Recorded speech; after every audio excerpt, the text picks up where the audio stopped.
ಒಂದು ಪೆನ್ಸಿಲ್ನ ಮ್ಯಾನುಫ್ಯಾಕ್ಚರ್ ಮಾಡಬೇಕಾದ್ರೇ ಹಿಂದ್ಗಡೆ ಏನಿರ್ತಾರೆ, ಒಂದು ಚಿಕ್ಕದ ರಬ್ಬರ್ ಇರ್ತಾರೆ. ಯಾಕೆ ಗೊತ್ತಾ? ನೀನು ಯಾವಾಗಲೂ ಕರೆಕ್ಟಿಗೆ ಬರೆಯಲ್ಲ. ಒಂದೊಂದು ಸತಿ ತಪ್ಪು ಮಾಡಿದ್ರು ಏನು ಮಾಡ್ಬೋದಂತೆ, ಅಳಿಸ್ಬಿಡ್ಬೋದು. ದೇವ್ರ ಕೃಪೆನೂ ಅದೇ ರೀತಿಯೇ. ನೀನು ಸರಿಯಾಗಿ ನಡೀತಾ ಇದ್ದೆ ಅಂತ ಇಲ್ಲ, ಒಂದು ವೇಳೆ ನೀನು ಬಿದ್ದರೂ ಆ ಕೃಪೆ ಇವತ್ತೆಲ್ಲನೂ ಅಳಿಸಿ ಮತ್ತೆ ನಿನಗೆ ಹೊಸ ಇನ್ನೊಂದು ಸತಿ ರೀರೈಟ್ ಮಾಡುವಂತೆ. ಸೊ ರಕ್ಷಣೆ ದೇವ್ರು ಕೊಟ್ಟಾಗಲೇ ಪ್ಲಸ್ ಕ್ಷಮಾಪಣೆ ಒಟ್ಟಿಗೆ ಇಟ್ಟುಬಿಟ್ರು. ನಿಮಗೆ ಎನಿಮೀಸ್ ಇಲ್ಲದೆ ನೀವು ಇಷ್ಟು ಮೇಲಕ್ಕೆ ಬರೋಕ್ಕಾಗಲ್ಲ. ನಾನೇನು ಹೇಳ್ತೀನಿ ಗೊತ್ತಾ, ನಿನ್ನನ್ನು ಯಾರು ಕಂಡಮ್ ಮಾಡ್ತಾರೋ, ಕೇವಲ ಪಡಿಸ್ತಾರೋ, ಎಲ್ಲಿ ನಿನ್ನನ್ನು ಹಿಂಸೆ ಪಡಿಸ್ತಾರೋ ಅದೆಲ್ಲ ಇರಲಿಲ್ಲ ಅಂದರೆ ನೀನು ಇಷ್ಟು ಚಾಲೆಂಜಾಗಿ ಬಾಳ್ತಾ ಇರಲಿಲ್ಲ. ಇವತ್ತು ನಿನ್ನ ಒಳಗಡೆ ಈ ಚಾಲೆಂಜಿಗೆ ಬಂದಿರೋದಕ್ಕೆ ಕಾರಣ ಏನು ಗೊತ್ತಾ? Because of your enemies. Praise the Lord, hallelujah. Right. ದೇವ್ರ ಪರಿಶುದ್ಧವಾದ ನಾಮಕ್ಕೆ ಸ್ತೋತ್ರ ಉಂಟಾಗಲಿ. ಇಲ್ಲಿ ಬಂದಂಥ ಮತ್ತು ಆನ್ಲೈನಲ್ಲಿ ನನ್ನನ್ನು ನೋಡ್ತಾ ಇರುವಂಥ ಎಲ್ಲರನ್ನೂ ಯೇಸುವಿನ ನಾಮದಲ್ಲಿ ನಿಮ್ಮನ್ನು ಆಹ್ವಾನಿಸ್ತೇನೆ. ಆಮೆನ್. ಸೊ ನಂಬಿಕೆ ಬರುವಂಥ ಸಂದೇಶವನ್ನು ಇವತ್ತು ದೇವರ ಆತ್ಮ ನಮ್ಮೊಂದಿಗೆ ಮಾತನಾಡಲಿ. ಇವಾಗ ನಾನು ಏನು ಮಾತಾಡ್ತೀನೋ ನಿಮ್ಮೊಳಗಡೆ ಇರೋದು ಹೊರಗಡೆ ಬರುತ್ತೆ. ಪ್ರಸಂಗ ಅನ್ನೋದು ಏನು ಗೊತ್ತಾ? ಹೊರಗಡೆ ಇರೋದನ್ನು ನಮ್ಮ ಹತ್ರ ತೊಗೊಂಬರೋದಲ್ಲ, ಒಳಗಡೆ ಇರೋದನ್ನು ಹೊರಗಡೆ ತೊಗೊಂಬರೋದೇ ಪ್ರಸಂಗ.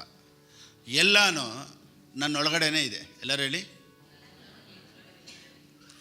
ಇವಾಗ ನೋಡಿ, ಇವಾಗ ಕೆಲವೊಂದು ಗ್ಲ್ಯಾಂಡ್ಸ್ ಅಂತ ಇದೆ. ನಾಲಿಗೆಯಲ್ಲಿ ಎಂಜಿಲ್ ತೊಗೊಂಬರುತ್ತಲ್ಲ, ಅದೊಂದು ಗ್ಲ್ಯಾಂಡ್. ಊಟದ ಬಗ್ಗೆ ಏನಾದರೂ ಮಾತಾಡ್ತೀನಿ ಅಂತ ಇಟ್ಕೊಳ್ಳಿ. ಇವತ್ತು ಒಂದು ಒಳ್ಳೆ ಕಬಾಬ್ ಫ್ರೈ ಅಥವಾ ಒಂದು ಚಿಕನ್ ಫ್ರೈ, ಚಿಲ್ಲಿ ಚಿಕನ್ನು, ಈ ರೀತಿ ನಾನು ಮಾತಾಡ್ತಾ ಇದ್ದೀನಿ ಅಂತ ಇಟ್ಕೊಳ್ಳಿ. ನಿಮ್ಮ ಕುಂತ್ಕೊಂಡಿದ್ದ ಜಾಗದಲ್ಲೇ ಏನಾಗುತ್ತೆ ನೋಡಿ, ಕುಂತ್ಕೊಂಡಿದ್ದ ಜಾಗದಲ್ಲೇ ಏನು ಬರ್ಸ್ಬೋದು ನಾನು? ನಿಮ್ಮ ಬಾಯಲ್ಲಿ ನೀರು ಬರ್ಸ್ಬೋದು. ನೋಡಿ, ಇದೇ ಥರನೇ ನಮ್ಮೊಳಗಡೆ ಅನೇಕ ಗ್ಲ್ಯಾಂಡ್ಸ್ ಇದೆ, ಗ್ರಂಥಿಗಳು ಅಂತ ಹೇಳ್ತಾರಾ? ಓಕೆ. ಅದು ಏನಾಗುತ್ತೆ ಅಂದರೆ ನಮ್ಮೊಳಗಡೆ ಇರೋದು ಆ್ಯಕ್ಟಿವೇಟ್ ಮಾಡುತ್ತೆ. ಅದಕ್ಕೆ ಒಂದು ಸೇವಕರು ಈ ರೀತಿ ಹೇಳಿದ್ರು. ಅವ್ರಿಗೆ ಒಂದು 52-53 ಇಯರ್ಸ್ ಇರ್ಬೋದು. ಅವ್ರೇನು ಹೇಳ್ತಾ ಗೊತ್ತಾ? ಐ ಆಮ್ 28 years old ಅಂತಾರೆ. ಇನ್ನೊಬ್ಬರಿಗೆ 40 ವಯಸ್ಸು ಆಗ್ತೈತೆ, ಅವ್ರೇನು ಹೇಳ್ತಾ ಗೊತ್ತಾ? ಐ ಆಮ್ 17 years old ಅಂತಾರೆ. ನೋಡಿ, ಯುವರ್ ಮೈಂಡ್, ನಿಮ್ಮ ಮೈಂಡಿಗೆ ಬಂದ್ಬಿಟ್ಟು ಏನು ನಡೀತೈತೆ ಅಂತ ಗೊತ್ತಾಗಲ್ಲ, ಆದರೆ ನೀವೇನು ಫೀಡ್ ಮಾಡ್ತೀರೋ ಅದಕ್ಕೆ ತಕ್ಕನಂಗೆ ರಿಯಾಕ್ಟ್ ಮಾಡುತ್ತೆ. ಇವಾಗ ನೀವು 17 years old, 18 years old, 19 years old, I am 20 years old, I am 22 years old ಅಂತ ಹೇಳಿದಾಗ ಮೈಂಡ್ಗೆ ಏನಾಗ್ತೈತೆ ಅಂದರೆ, ಅದಕ್ಕೆ ತಕ್ಕನಂಗೆ ಕೆಲಸ ಮಾಡುತ್ತೆ ಶರೀರದಲ್ಲಿ. ಅವಾಗ ನೀವು ಇನ್ನೂ ಎನರ್ಜೆಟಿಕ್ ಆಗಿ ಓಡೋದಕ್ಕೆ ನಿಮ್ಮ ಮೈಂಡ್ ಹೇಳುತ್ತೆ, you are 29 years old, you are 28 years old, get up. So ನೀವು ಇನ್ನೂ ಬೇಗ ಓಡೋದಕ್ಕೋ ಅಥವಾ ಇನ್ನೂ ಬೇಗ ನಡೆಯೋದಕ್ಕೋ ನಿಮ್ಗೆ ನೋಡಿ ಬರ್ತಾ ಮೈಂಡ್ ಏನು ಹೇಳುತ್ತೆ ಗೊತ್ತಾ? ನೀವು ಬಾಯಲ್ಲಿ ಹೇಳ್ತಾ ಇರ್ತೀರ ಗೊತ್ತಾ, ವಯಸ್ಸಾಯಿತು, ಇನ್ನೇನು ವಯಸ್ಸಾಯಿತು, ಇನ್ನೇನು ಎದ್ದೊಳಕ್ಕಾಗಲ್ಲ. ಮೈಂಡ್ಗೆ ಇದು ಕೇಳಿಸ್ಕೊಂಡು ಏನು ಮಾಡುತ್ತೆ ಅಂದರೆ, ನಿಮ್ಮ ಮೈಂಡು ಅದೇ ರೀತಿ ನಿಮ್ಮ ಶರೀರನ ಟಯರ್ಡ್ ಮಾಡ್ತಾ ಇರ್ತದಂತೆ. ಓಕೆ, ಸ್ಲೀಪ್, ಇನ್ನೂ ಸ್ವಲ್ಪ ಹೊತ್ತು ಮಲಗು, ಯಾಕಂದ್ರೆ ವಯಸ್ಸಾಯ್ತಲ್ವಾ, ತುಂಬ ಕೆಲಸ ಮಾಡಿ. ನೋಡಿ, ಕೆಲವರು ಬಂದ್ಬಿಟ್ಟು ಹೇಳ್ತಾರೆ, ಸ್ವಲ್ಪ ರೆಸ್ಟ್ ತೊಗೊಮ್ಮ, ವಯಸ್ಸಾದ ಕಾಲದಲ್ಲಿ ತುಂಬ ಮಾಡಬೇಡ. ಸೊ ವಯಸ್ಸಾಯಿತು ಅಂತ ಮೈಂಡ್ ಫೀಡ್ ಮಾಡಿ ಏನಾಗ್ತೈತೆ ಅಂದರೆ, ಶರೀರದಲ್ಲಿರುವಂಥ ಎಲ್ಲ ಅಂಗಗಳು ಏನು ಮಾಡುತ್ತೆ ಅಂದರೆ, ಇಟ್ ಟೇಕ್ಸ್ ರೆಸ್ಟ್.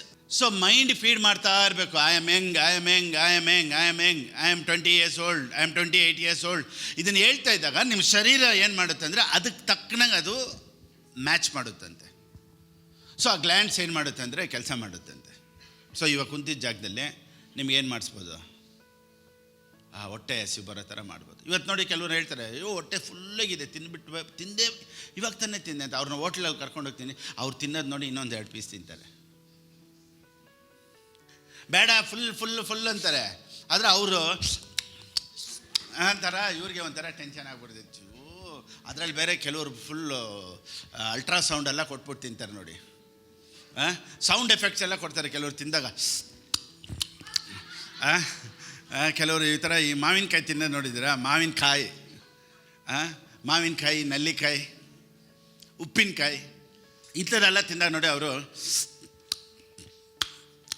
ಅದು ಏನು ಸೌಂಡ್ ಗೊತ್ತಾ? ಅದು ಬೇಸೆಲ್ಲ ಕೊಟ್ಟು ಫುಲ್ ಎಫೆಕ್ಟಲ್ಲಿ ತಿಂತಾನೆ. ಅವರು ಪಕ್ಕದಲ್ಲಿ ಕುಂತಿರೋನಿಗೆ ಒಂದು ಟೆನ್ಷನ್ ಆಗುತ್ತೆ, ಇಲ್ಲ ಅವನ ಬಾಯಲ್ಲಿ ನೀರು ಬರುತ್ತೆ. ಸೊ ಇದೇನೆಂದರೆ, ಆಟೋಮೆಟಿಕ್ಕಾಗಿ ನಮ್ಮೊಳಗಡೆ ಇರೋ ಗ್ಲ್ಯಾಂಡ್ಸ್, ಗ್ರಂಥಿಗಳು ಕೆಲಸ ಮಾಡ್ತಾ ಇರ್ತೈತೆ. ಸೊ ಹೊಟ್ಟೆ ಹಸಿವಿಲ್ಲದೆ ಇರೋನ್ನ ಹೊಟ್ಟೆ ಹಸಿವಾಗಿ ಮಾಡಿಸ್ಬೋದು. ಇವಾಗ ನೋಡಿ, ಟೆಂಪ್ಟೇಷನ್ನು ಹಂಗೆ ನಮ್ಮೊಳಗಡೆ. ಇವಾಗ ಅದೇ ರೀತಿಯೇ ಒಂದು ಬ್ಯಾಡ್ ಪಿಕ್ಚರ್ಸ್ ನೋಡಿದಾಗ ಅಥವಾ ಒಬ್ಬರನ್ನ ನೋಡಿದಾಗ ಅವ್ರ ಮೈಂಡ್ ಸೆಟ್ ಚೇಂಜ್ ಆಗುತ್ತೆ. ಅವ್ರು ಮಾತಾಡಿದಾಗ ಇವನೊಳಗಡೆ ಏನು ಮಾಡುತ್ತೆ?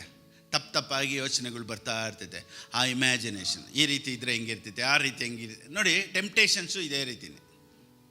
ಇದೆಲ್ಲ ಮನುಷ್ಯನ ಒಳಗಡೆನೇ ಇರುವಂಥದ್ದು.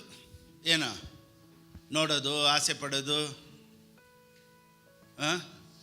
ಕುಡಿಬೇಕನ್ಸೋದು, ಸೇದಬೇಕನ್ಸೋದು, ಇದೆಲ್ಲನೂ ಮನುಷ್ಯನ ಒಳಗಡೆ ಇದೆ. ಆದರೆ ಯಾರಾದರೂ ಒಬ್ಬರು ಫೈರ್ ಮಾಡಿಬಿಡ್ತಾರಲ್ಲ, ಅವನ ಒಳಗಡೆ ಅದು ಬಂದ್ಬಿಡ್ತೈತೆ. ಸೊ ಇದಕ್ಕೇನೇ ಪ್ರೇಯರ್ ಮಾಡಿದ್ರು ಯೇಸುವಿನ ನಾಮದಲ್ಲಿ ಎಲ್ಲ ಕ್ರಿಯೆಗಳನ್ನ ಬಂಧಿಸ್ತೀನಿ, ಇದೆಲ್ಲ ಕೆಲಸಕ್ಕಾಗೋದಿಲ್ಲ. ಸೊ ಇದನ್ನೆಲ್ಲ ಹೆಂಗೆ ಓವರ್ಕಮ್ ಮಾಡಬೇಕು, ಇದೆಲ್ಲ ಹೆಂಗೆ ನಾವು ಇದು ಏನು ಅನ್ನೋದನ್ನೆಲ್ಲ ಇವತ್ತು ನಾವು ಸ್ವಲ್ಪ ನೋಡೋಣ. Okay right. ಬೇರೆ ಇಂಟ್ರೊಡಕ್ಷನ್ ಮಾತ್ರ ಇವಾಗ ನೋಡಿ.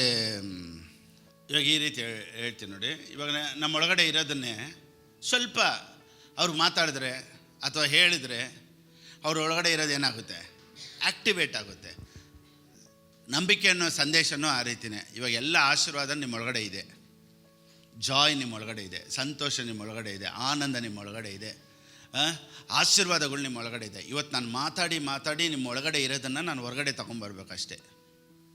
ಸೊ ಪ್ರಸಂಗ ಅನ್ನೋದು ಹೊರಗಡೆ ಇರುವಂಥದ್ದನ್ನು ಒಳಗಡೆ ತರೋದಲ್ಲ. ಪ್ರಸಂಗ ಅನ್ನೋದು ಒಳಗಡೆ ಇರುವಂಥದ್ದನ್ನು ಹೊರಗಡೆ ತರೋದೇ ಪ್ರಸಂಗ. ಇವತ್ತು ನಿನ್ನೊಳಗಡೆ ಇರುವಂಥ ಎಲ್ಲ ಆಶೀರ್ವಾದ, ಐಶ್ವರ್ಯ ಎಲ್ಲ ನಿನ್ನೊಳಗಡೆಯಿಂದ ಆಚೆ ಬರಲಿ. Praise the Lord, hallelujah, amen. So ವಾಕ್ಯನ ಗಮನವಾಗಿ ಕೇಳಿ, ಅಲ್ಲಿ ಇಲ್ಲಿ ಯೋಚನೆ ಮಾಡಬೇಡಿ. ವಾಕ್ಯ ಅನ್ನೋದು ಪ್ರಾಮಿಸ್ ಆಫ್ ಗಾಡ್ ಅನ್ನೋದು ಐಸ್ ಕ್ರೀಮ್ ಇದ್ದಂಗೆ. ನೀವು ತುಂಬ ಇದರಲ್ಲಿ ಹಾಲು ಹಾಕಿದಾರ, ಅದು ಹಾಕಿದಾರ ಅಂತ ಇಟ್ಕೊಂಡೆ ನೋಡ್ರೆ ಹಾಲಾಗ್ಬಿಡ್ತೈತೆ. ಎಲ್ಲ ಐಸ್ ಕ್ರೀಮ್ ಏನಾಗ್ಬಿಡುತ್ತೆ, ತಿನ್ನೋಕ್ಕಾಗಲ್ಲ, ಕರ್ಗೋಗುತ್ತೆ. ಸೊ ವಾಕ್ಯ ಅನ್ನೋದು ಹಂಗೆ. ನಾನು ಮಾತಾಡ್ಬೇಕಾದ್ರೆ ಅಲ್ಲಿ ಇಲ್ಲಿ ಯೋಚನೆ ಮಾಡಿದ್ರೆ ಎಲ್ಲ ಕರ್ಗೋಗುತ್ತೆ. ಸೊ ಕೊಟ್ಟಿದ ತಕ್ಷಣ ಹಂಗೆ ತಿನ್ನಿ, ಎಂಜಾಯ್ ಇಟ್. ನೋಡಿ, ಪೌಲನು ಒಂದು ಮಾತು ಈ ರೀತಿ ಹೇಳ್ತಾನೆ. 1 Corinthians chapter 15 verse 1-2. 1 ಕೊರಿಂಥದವರು ಬರೆದ ಪುಸ್ತಕ 15ನೇ ಅಧ್ಯಾಯ 1-2 ಓದಿ. ಸಹೋದರರೇ, ನಾನು ನಿಮಗೆ ತಿಳಿಸಿದ ಸುವಾರ್ತೆಯನ್ನು ನಿಮ್ಮ ನೆನಪಿಗೆ ತರುತ್ತೇನೆ. ನೀವು ಅದನ್ನು ಸ್ವೀಕರಿಸಿದ್ದೀರಿ, ಅದರಲ್ಲಿ ನಿಂತಿದ್ದೀರಿ. ನಾನು ಯಾವ ಸಂಗತಿಯನ್ನು ಹೇಳಿ ನಿಮಗೆ ಸುವಾರ್ತೆಯನ್ನು ತಿಳಿಸಿದೆನೋ ನೀವು ಅದನ್ನು ಗಟ್ಟಿಯಾಗಿ ಹಿಡುಕೊಂಡರೆ ಮತ್ತು ನಿಮ್ಮ ನಂಬಿಕೆಯು ನಿರಾಧಾರವಾದ ಪಕ್ಷಕ್ಕೆ ಆ ಸುವಾರ್ತೆಯಿಂದ ನಿಮಗೆ ರಕ್ಷಣೆಯಾಗುತ್ತದೆ. ಓಕೆ, ಸರಿ. ಇವಾಗ ನೀವು ಸರಿಯಾಗಿ ಕೇಳದೆ ಅಥವಾ ಕೇಳಿನೂ ತೀರ್ಮಾನ ಮಾಡ್ತೀನಿ ಅನ್ನೋ ತೀರ್ಮಾನಗಳು ಇವತ್ತು ತೊಗೊಂಡಿಲ್ಲ ಅಂದರೆ ಕೇಳಿದ್ದು ವೇಸ್ಟ್ ಆಗಿಬಿಡುತ್ತೆ. ಎಲ್ಲರೂ ಹೇಳಿ. So company is not responsible for your loss. Company ಜವಾಬ್ದಾರಿ ಇಲ್ಲ. ಸೊ ಇವತ್ತು ನಿಮ್ಗೆ ಆಶೀರ್ವಾದ ಬಂದಿಲ್ಲ ಅಂದರೆ ಎಲ್ಲರೂ ಈ ಜವಾಬ್ದಾರರಲ್ಲ. ಓಕೆ. ಸೊ ನಿಮ್ಮ ಆಶೀರ್ವಾದ ನಿಮ್ಮ ಕೈಯಲ್ಲಿ, ನನ್ನ ಆಶೀರ್ವಾದ ನನ್ನ ಕೈಯಲ್ಲಿ, ನನ್ನ ನಂಬಿಕೆಯಲ್ಲಿ. Praise the Lord, hallelujah, amen. Ready. So ನಾವು ಬಾಳ್ತಿರುವಂಥ ಈ ಕಾಲ ಕೃಪೆಯ ಕಾಲ. ಇವಾಗ ಒಂದು ಪೆನ್ಸಿಲ್ನ ಮ್ಯಾನುಫ್ಯಾಕ್ಚರ್ ಮಾಡಬೇಕಾದ್ರೇ ಹಿಂದ್ಗಡೆ ಏನು ಇಡ್ತಾರೆ, ಒಂದು ಚಿಕ್ಕದ ರಬ್ಬರ್ ಇಡ್ತಾರೆ, ಎರೇಸರ್ ಇರ್ತಾರೆ ಅಲ್ವಾ. ಪೆನ್ಸಿಲ್ ಹಿಂದೆನೇ ಏನಿರ್ತೈತೆ, ಯಾಕೆ ಗೊತ್ತಾ, ನೀನು ಯಾವಾಗಲೂ ಕರೆಕ್ಟಿಗೆ ಬರೆಯಲ್ಲ. ಒಂದೊಂದು ಸತಿ ತಪ್ಪು ಮಾಡಿದ್ರು ಏನು ಮಾಡ್ಬೋದಂತೆ, ಅಳಿಸ್ಬಿಡ್ಬೋದು. ಸೊ ಅದೇ ರೀತಿಯೇ ದೇವ್ರ ಕೃಪೆನೂ ಅದೇ ರೀತಿಯೇ. ನೀನು ಸರಿಯಾಗಿ ನಡೀತಾ ಇದ್ದೆ ಅಂತ ಇಲ್ಲ, ಒಂದು ವೇಳೆ ನೀನು ಬಿದ್ದರೂ ಆ ಕೃಪೆ ಇವತ್ತೆಲ್ಲನೂ ಅಳಿಸಿ ಮತ್ತೆ ನಿನಗೆ ಹೊಸ ಇನ್ನೊಂದು ಸತಿ ರೀರೈಟ್ ಮಾಡುವಂತೆ. ಸೊ ಇವತ್ತು ನಿನ್ನ ಲೈಫಲ್ಲಿ ಪ್ರಾಸ್ಪರಿಟಿ ಇನ್ನೊಂದು ಸತಿ ರೀರೈಟ್ ಮಾಡೋಣ, ಫ್ಯೂಚರ್ ಇನ್ನೊಂದು ಸತಿ ರೀರೈಟ್ ಮಾಡೋಣ. ಸೊ ನಿನ್ನ ಜಾಯ್ ಇನ್ನೊಂದು ಸತಿ ರೀರೈಟ್ ಮಾಡೋಣ. ಇವತ್ತೆಲ್ಲನೂ ದೇವರು ಮತ್ತೆ ರೀರೈಟ್ ಮಾಡಲಿ. ಇಲ್ಲಿವರೆಗೂ ನಾವು ಮಾಡದೇ ಇರುವಂಥದ್ದು, ಇದುವರೆಗೂ ನಡೀದೇ ಇರುವಂಥದ್ದು, ಆಗದೇ ಇರುವಂಥದ್ದೆಲ್ಲ ಇವತ್ತು ಅಳಿಸಿ ಇವತ್ತಿಂದ ಹೊಸ ಕಾರ್ಯ ನಿನ್ನ ಲೈಫಲ್ಲಿ ನಡೆಯುವಂತೆ ದೇವರು ಸಹಾಯ ಮಾಡಲಿ. Amen. Are you ready for the new things? Ready? Hallelujah, amen. ಪವಿತ್ರಾತ್ಮನ್ ನಮ್ಮೊಂದಿಗೆ ಮಾತನಾಡೋದಕ್ಕಾಗಿ let us welcome Holy Spirit. Oh thank you Jesus. Let us welcome Holy Spirit. Hallelujah. So ರಕ್ಷಣೆ ದೇವ್ರು ಕೊಟ್ಟಾಗಲೇ ಪ್ಲಸ್ ಕ್ಷಮಾಪಣೆ ಒಟ್ಟಿಗೆ ಇಟ್ಟುಬಿಟ್ರು. ಪೆನ್ಸಿಲು, ಎರೇಸರು ಎರಡು ಒಟ್ಟಿಗೆ ಬಂದ್ಬಿಡ್ತು. ಮ್ಯಾನುಫ್ಯಾಕ್ಚರರೇ ಒಂದು ಪೆನ್ಸಿಲ್ ಮಾಡಬೇಕಾದ್ರೆ ಒಂದು ಎರೇಸರ್ನ ಹಿಂದೆ ಇಡ್ತಾರೆ ಅಂದರೆ, ದೇವ್ರು ನಿನಗೆ ರಕ್ಷಣೆ ಕೊಟ್ಟರೆ ಒಂದು ಸತಿ ಅಷ್ಟೇ ನೀನು ತಪ್ಪು ಮಾಡಿಬಿಟ್ರೆ, ನೀನು ಮಿಸ್ಟೇಕ್ ಮಾಡಿಬಿಟ್ರೆ you will go to hell ಅಂತ ದೇವ್ರು ಬಿಡೋದಿಲ್ಲ. ನೀನು ಬಿದ್ದಿದ್ರು ಇವತ್ತು ಮತ್ತೆ ಎಬ್ಬರಿಸ್ತಾರೆ. ಸೊ ನಾವು ಹೊಸ ಒಡಂಬಡಿಕೆ, ಹೊಸ ಕಾಲದಲ್ಲಿ ನಾವು ಬಾಳ್ತಾ ಇದ್ದೀವಿ. ಆಮೇಲೆ ನೀನು ಬಿದ್ದರೂ ಮತ್ತೆ ಇವತ್ತು ಎದ್ದೊಳೋದಕ್ಕೆ ದೇವ್ರು ಸಹಾಯ ಮಾಡ್ತಾರೆ. ನೋಡಿ, ಹಳೆ ಒಡಂಬಡಿಕೆಗೂ ಹೊಸ ಒಡಂಬಡಿಕೆಗೂ ಏನು ವ್ಯತ್ಯಾಸ ಗೊತ್ತಾ? ಇವಾಗ ಜಕರ್ಯ ಅವನು ಅನೇಕ ವರ್ಷಗಳಿಂದ ಮಕ್ಕಳಿಲ್ಲ ಅಲ್ವಾ? ಅವನು ಪ್ರಾರ್ಥನೆ ಮಾಡ್ತಾ ಇರ್ತಾನೆ, ದೇವರೇ ಒಂದು ಮಗು ಆಗಬೇಕು ಅಂತ. ಒಂದು ದಿವಸ ದೇವದೂತರು ಬರ್ತಾರೆ, ಹೌದಾ? ಓದಿದ್ದೀರಾ? ಮಗು ಒಂದು ಬರೋ ವರ್ಷ ಇದೇ ಟೈಮಲ್ಲಿ ಇರುತ್ತಪ್ಪ ಅಂತ. ಅದಕ್ಕೆ ಇವನೇನು ಹೇಳ್ತಾನೆ? ಹೇಗೆ ಸಾಧ್ಯ ಅಂತ ಕೇಳ್ತಾನೆ ಅಲ್ವಾ? ಅದಕ್ಕೆ ದೇವದೂತನ ಏನು ಹೇಳ್ತಾನೆ? ನಡೆಯೋವರೆಗೂ ಬಾಯಿ ಮುಚ್ಕೊಂಡು ಇದು ಬಿಡು, ಮಗು ಹುಟ್ಟೋವರೆಗೂ ನೀನು ಮಾತಾಡಬಾರ್ದು. ಸೊ ಮ್ಯೂಟ್ ಆಫ್ ಮಾಡಿಬಿಟ್ರು ಎಲ್ಲನೂ, ಹೌದಾ ಅಲ್ವಾ?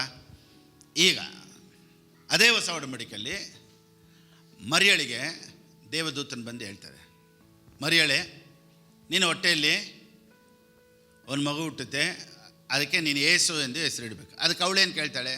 ಹೇಗೆ ಸಾಧ್ಯ ಅಂತ ಕೇಳ್ತಾಳೆ ಅಲ್ವಾ? ಜಕರ್ಯ ಏನು ಕೇಳ್ದ? ಇವಳೇನು ಕೇಳಿದ್ಲು? ಇಬ್ಬರು ಒಂದೇ ಮಿಸ್ಟೇಕ್ ತಾನೆ. ಅವನ್ನ ಬಾಯಿ ಇಲ್ಲದೆ ಮಾಡಿಬಿಟ್ರು, ಇವಳಿಗೇನೂ ಮಾಡಿಲ್ಲ. ಹೆಂಗೆ? ಮರಿಯಳಿಗೆ ಏನು ಹೇಳಿದ್ಲು? ಕೃಪೆ ಹೊಂದಿದವಳೇ. ಸೊ ಕೃಪೆ ಇರೋದ್ರಿಂದ ಇವಳನ್ನ ಕ್ಷಮಿಸ್ಬಿಟ್ರು. ಅವನು ಹಳೆ ಒಡಂಬಡಿಕೆ ಕೃಪೆ ಇರಲಿಲ್ಲ, ಅವನು ಬಾಯಿ ಹೊರಟೋಯ್ತು. ಸೊ ಹಳೆ ಒಡಂಬಡಿಕೆ ಪನಿಷ್ಮೆಂಟು, ಹೊಸ ಒಡಂಬಡಿಕೆ ಎತ್ಕೊಂಬೇಡಿ. ಇವತ್ತು ಗ್ರೇಸ್ ಒಂದು ಮೀನಿಂಗ್ ನೋಡೋಣ. ವಾಟ್ ಈಸ್ ಗ್ರೇಸ್ ಅಂತ ಇವಾಗ ನೋಡಿ. ಗ್ರೇಸ್ ಅಂದಿದ ತಕ್ಷಣ ನಮ್ಮ ಮೈಂಡಿಗೆ ಏನು ಗೊತ್ತಾ ಬರುತ್ತೆ? ಹೇಳಿ ನೋಡೋಣ. ಕೃಪೆ ಅಂದಿದ ತಕ್ಷಣ ನಮ್ಮ ಮೈಂಡಿಗೆ ಏನು ಬರುತ್ತೆ?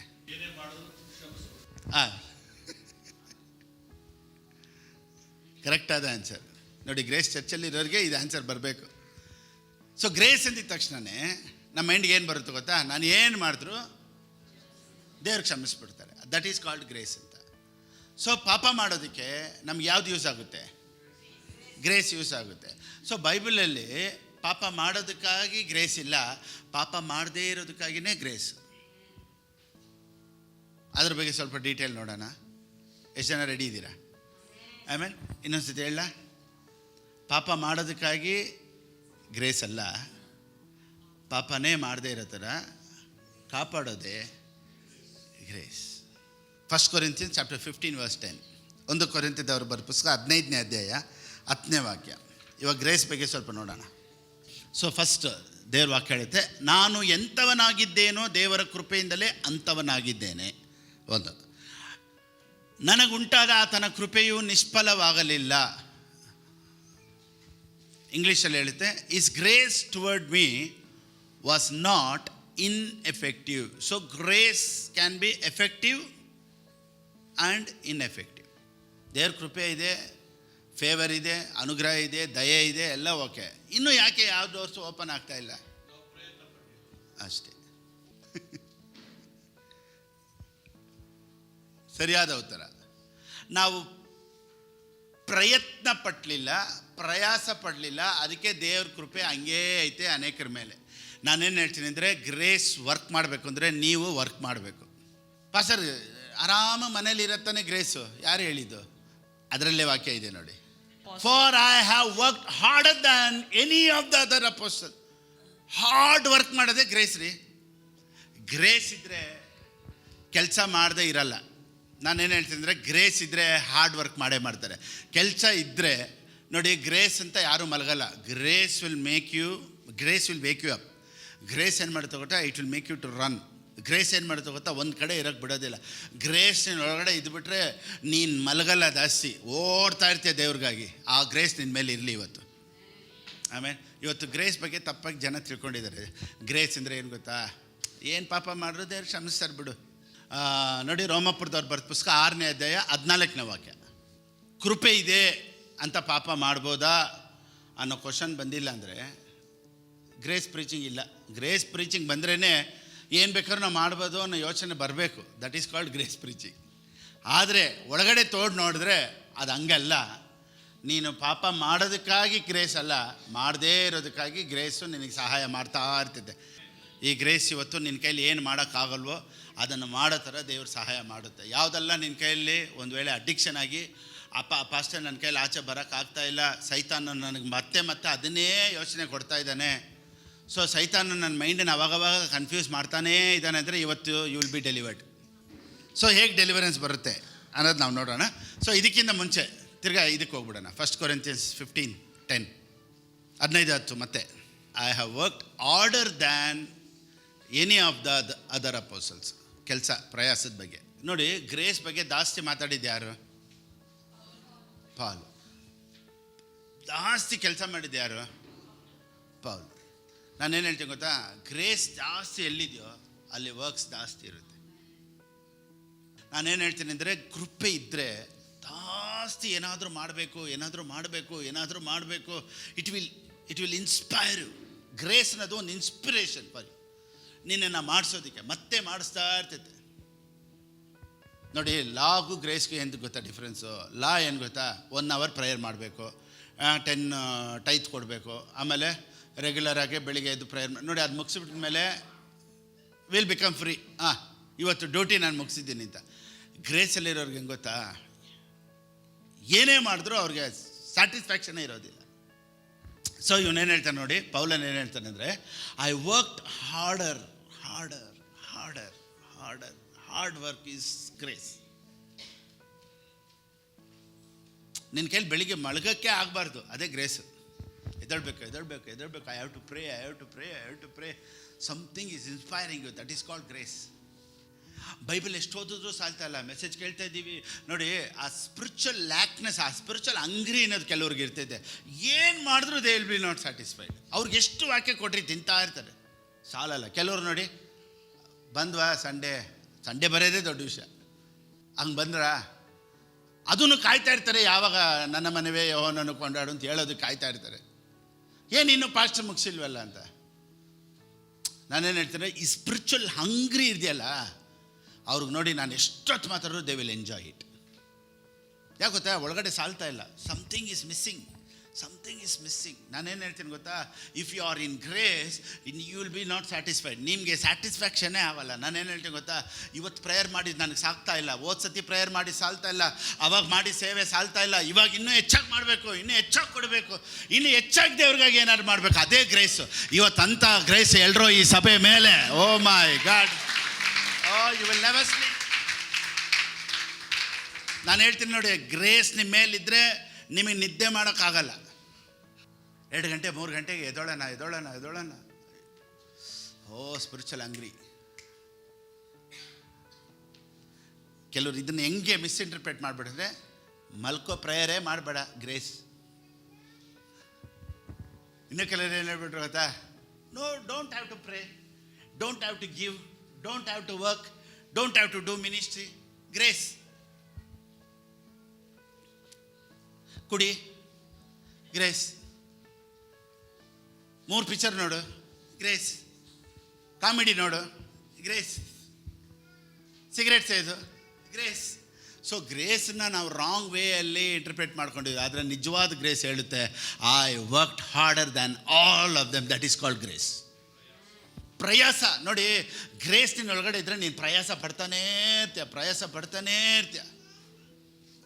ನೋಡಿ, ಲೇಸಿನೆಸ್ಗೆ ಗ್ರೇಸ್ ಎತ್ಕೊಬಾರ್ದು. ಗ್ರೇಸ್ ಇದ್ದರೆ you will never be lazy.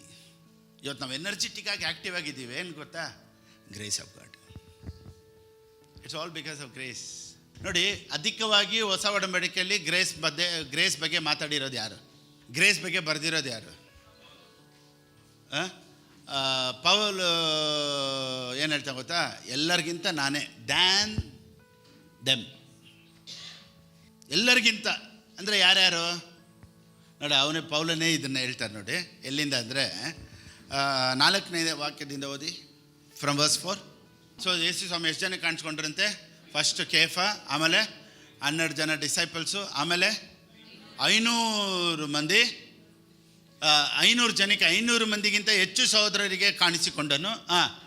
ನೋಡಿ ಅವ್ರೇನು ಹೇಳ್ತಾನೆ, ಆಮೇಲೆ ತರುವಾಯ ಯಾಕೋಬನಿಗೂ, ಆಮೇಲೆ ಅಪೋಸ್ತಲರೆಲ್ಲರಿಗೂ ಕಾಣಿಸಿಕೊಂಡನು. ಲಾಸ್ಟ್ ಆಫ್ ಆಲ್ ಅಂದರೆ 12 ಜನಕ್ಕೆ ಕಾಣಿಸ್ಕೊಂಡ್ರು, ಕೇಫನ್ ಕಾಣಿಸ್ಕೊಂಡ್ರು, ಆಮೇಲೆ ಅಪೋಸ್ತಲರು ಕಾಣಿಸ್ಕೊಂಡ್ರು, 500 ಜನಕ್ಕೆ ಕಾಣಿಸ್ಕೊಂಡ್ರು. ಇವಾಗ ಪೌಲ್ ಏನಾಗುತ್ತಾ, ಲಾಸ್ಟಿಗೆ ನನಗೆ ಕಾಣಿಸ್ಕೊಂಡಿದ್ದು. ಲಾಸ್ಟ್ ಸರಿ ಇಲ್ಲದೆ ಇರೋ ನನಗೂ ದೇವರು ಲಾಸ್ಟಾಗಿ ನನಗೂ ಕಾಣಿಸ್ಕೊಂಡ್ಬಿಟ್ರು. ಆಮೇಲೆ ನಾನು ಅವರೆಲ್ಲರಿಗಿಂತಲೂ ಹೆಚ್ಚಾಗಿ ಪ್ರಯಾಸ ಪಟ್ಟೆ. ನೋಡಿ, ಇವನೇನು ಹೇಳ್ತಾ ಗೊತ್ತಾ, 12 ಜನ ಇದ್ರಲ್ಲ, 500 ಜನ ಇದ್ರಲ್ಲ, ಆ ಅಪೋಸ್ತಲರು ಇದ್ರಲ್ಲ, ಅವರೆಲ್ಲರಿಗಿಂತ ಡಬ್ಬಲ್ಲ ಕೆಲಸ ಮಾಡಿದ್ದೀನಿ. ಯಾಕೆ ಗೊತ್ತಾ? ಗ್ರೇಸ್. ನಾನು ಬಂದಿದ್ದು ಲಾಸ್ಟು, ಆದರೆ ಇವತ್ತು ಫಸ್ಟಾಗಿ ನಾನು ಕೆಲಸ ಮಾಡಿದ್ದೀನಿ. ಲಾಸ್ಟಾಗಿದ್ರೂ ಇವತ್ತು ಬೆಸ್ಟಾಗಿ ದೇವ್ರು ಇಟ್ಟಿದ್ದಾರೆ. ನಾನೇನು ಹೇಳ್ತೀನಿ ಗೊತ್ತಾ? ಗ್ರೇಸ್ ಏನು ಮಾಡುತ್ತೆ ಗೊತ್ತಾ? ನೀನು ಲೀಸ್ಟ್ ಆಗಿದ್ರು, ಲಾಸ್ಟ್ ಆಗಿದ್ರು, ನಿನ್ನನ್ನು ಬೆಸ್ಟಾಗಿ ದೇವ್ರು ಮಾಡೋದು. Oh my God, you are least and last, but grace will keep you first. ಆ ಕೃಪೆ ನಿನಗೇನಾದರೂ ಒಂದು ಮಾಡಬೇಕು ಅಂತ ನಿನ್ನ ಹೃದಯದಲ್ಲಿ ಹಾಗೆ ಮಿಡಿತಾ ಇರ್ತೈತೆ. ಗ್ರೇಸ್. ನಿದ್ದೆ ಮಾಡ್ತಾನೇ ಇರೋದು ರಾತ್ರಿ ಆಗಲು ಕೇಳಿದ್ರೆ ಗ್ರೇಸ್ ಅಂತೆ.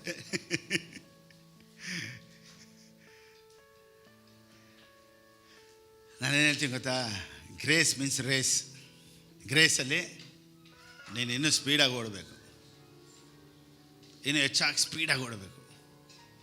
ಸೊ ದೇವರ ಹತ್ರ ಕೇಳೋಣ, ದೇವರೇ ನಿನ್ನ ಕೃಪೆ, ನಾನು ಇಲ್ಲಿವರೆಗೂ ಎದೊಳ್ಳಿಲ್ಲ, ಇವತ್ತಿಂದ ನಾನು ಎದೊಳ್ಬೇಕಪ್ಪ, ಇನ್ನೂ ಹೆಚ್ಚಾಗಿ ಬೈಬಲ್ ಓದಬೇಕು, ಇನ್ನೂ ಹೆಚ್ಚಾಗಿ ನಿಮ್ಮ ಬಗ್ಗೆ ತಿಳ್ಕೊಬೇಕು, ಇನ್ನೂ ಹೆಚ್ಚು ಸೇವೆ ಮಾಡಬೇಕು, ಇನ್ನೂ ಹೆಚ್ಚು ದೇವ್ರಿಗಾಗಿ ಕೊಡಬೇಕು, ಇನ್ನೂ ಹೆಚ್ಚು ದೇವ್ರ ರಾಜ್ಯಕ್ಕಾಗಿ ನಾನು ಕೊಡಬೇಕು. ಆ ವೈರಕ್ಕೆ ನೀನು ಒಳಗಡೆ ಬರಬೇಕು. That is called grace. ಎಲ್ಲದಕ್ಕೂ ಎಕ್ಸ್ಕ್ಯೂಸ್ ಅಲ್ಲ ರೀ ಗ್ರೇಸು. ಎಲ್ಲದಕ್ಕೂ ಎಕ್ಸ್ಕ್ಯೂಸ್ ಅಲ್ಲ ಗ್ರೇಸು. ಡಬ್ಬಲಾಗಿ ಮಾಡೋದಕ್ಕೆ ಗ್ರೇಸು. ಓ ಮೈ ಗಾಡ್. ನೋಡಿ, ಈ ಬ್ಲೆಸ್ಸಿಂಗ್ ಆಫ್ ಗಾಡ್ ಯಾವ ರೀತಿ ಬರುತ್ತೆ ಅಂದರೆ, it comes through work only. ನೋಡಿ, ಒಂದೆರಡು ವಾಕ್ಯ ಹೇಳ್ತೀನಿ. ಡ್ಯೂಟರನಮಿ 14:29, ಧರ್ಮೋಪದೇಶ ಕಾಂಡ ಬರೆದ ಪುಸ್ತಕ 14ನೇ ಅಧ್ಯಾಯ 29ನೇ ವಾಕ್ಯ. ನೀವು ಹೀಗೆ ನಡೆದುಕೊಂಡರೆ ನಿಮ್ಮ ದೇವರಾದ ಯೆಹೋವನು ನಿಮ್ಮ ಎಲ್ಲ ಪ್ರಯತ್ನಗಳನ್ನು ಸಫಲ ಮಾಡುವನು. ಆಮೇನ್. ಇಂಗ್ಲೀಷಲ್ಲಿ ಹೇಳುತ್ತೆ, God may bless you in all the work of your hand which you do. Hand which you do. ಎಲ್ಲರೂ ಹೇಳಿ, ಹ್ಯಾಂಡ್. ಏನಾದರೂ ಕೈ ಮಾಡಬೇಕು, ಅದ್ರ ಮುಖಾಂತರನೇ ಆಶೀರ್ವಾದ ಬರೋದು. ಸೊ ಈ ಕೈ ಏನಾದರೂ ಕೆಲಸ ಮಾಡೋದಕ್ಕೆ ಗ್ರೇಸ್ ಸಹಾಯ ಮಾಡಲಿ. ಆಮೇಲೆ ಸೊ ಗ್ರೇಸ್ ಯಾವುದ್ರ ಮುಖಾಂತರ ಕೆಲಸ ಮಾಡುತ್ತೆ? ಕೈ ಇಟ್ಟು. ಎಲ್ಲರೂ ಹೇಳಿ, ನೀನು ಎಲ್ಲಿ ಕೈ ಇಟ್ಟರು ಅಲ್ಲಿ ಗ್ರೇಸ್ ಕೆಲಸ ಮಾಡುತ್ತೆ. ನೀನು ಕೈ ಇಡೋದಕ್ಕೆ ದೇವ್ರು ಸಹಾಯ ಮಾಡಲಿ. ಕೈಯೇ ಇಡಲಿಲ್ಲ, ದೇವರೇ ಬ್ಲೆಸ್ ಮಿ ಅಂದರೆ ಹೆಂಗೆ? ನೋಡಿ, ರ್ಯಾಪಿಡೋ ಓಡಿಸ್ಬೋದು. 2 ವೀಲರ್ ಇದೆಯಾ? ರ್ಯಾಪಿಡೋ ಓಡಿಸ್ಬೋದು, ಕಾಸು ಬರುತ್ತೆ. ಸ್ವಿಗ್ಗಿ ಇದೆ, ಝೊಮ್ಯಾಟೊ ಇದೆ, ಬ್ಲಿಂಕಿಟ್ ಇದೆ, ಝೆಪ್ಟೋ ಇದೆ, ಎಷ್ಟಿದೆ, ಏನಾದರೂ ಮಾಡ್ಬೋದು. ನಾವು ಡೇನ ವೇಸ್ಟ್ ಮಾಡಲೇಬಾರ್ದು. ನೋಡಿ, ದೇವ್ರಿಗಾಗಿ ಇದು, ಮನೆಗಾಗಿದ್ದು, ಮಕ್ಕಳಿಗಾಗಿದ್ದು, ಇನ್ನೂ ದೇವ್ರಿಗಾಗಿ ಇನ್ನೂ ಹೆಚ್ಚಾಗಿ ಚರ್ಚಿಗೆ ಕೊಡೋದಕ್ಕಾಗಿ, ದೇವ್ರ ರಾಜ್ಯನ ಕಟ್ಟೋದಕ್ಕಾಗಿ ನಾನು ಕೆಲಸ ಮಾಡ್ತೀನಿ. ಸ್ವಲ್ಪ ದಿವಸ ಆ ಥರ ಕಮಿಟ್ಮೆಂಟಲ್ಲಿ ಮಾಡಿ ಅಟ್ಮಾಸ್ಫಿಯರ್ ಚೇಂಜ್ ಆಗಿಬಿಡುತ್ತೆ.